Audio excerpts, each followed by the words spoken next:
Yes, the present situation in Manipur is one of the worst situations, and it's very difficult to measure the magnitudes of the violence here in Manipur.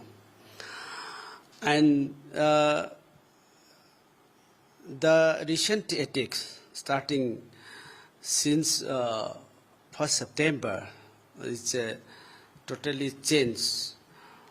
And it's a very, what to say, is using sophisticated weapons and using high-tech drones bombing, and also these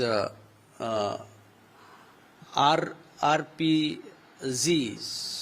No, this is all about the high sophisticated weaponries used in the civilians.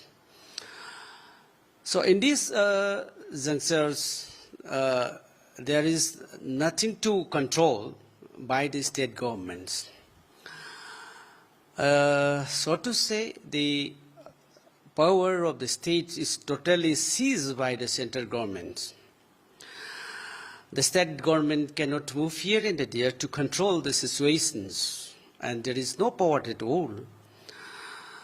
And shortly we can say that it is the power is controlled by the central government, and more or less the same, that it is just like enforcement of the Article 355.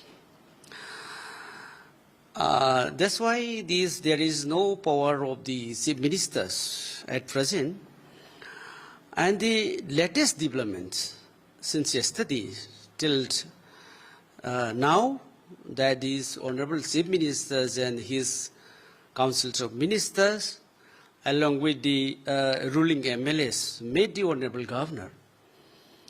So it's something like this drama that is maybe these from the reliable source that these the councils of ministers headed by the Honorable Chief Ministers demanding restoration of the unified command or so.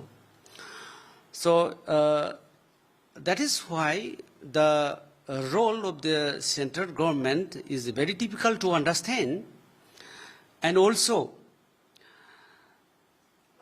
central government doesn't want to end the violence here in Manipur. I don't know why. All the people, the entire people of Manipur ask these questions, and from my side also ask to the central government why the central government doesn't want to end this, to stop this war in Manipur.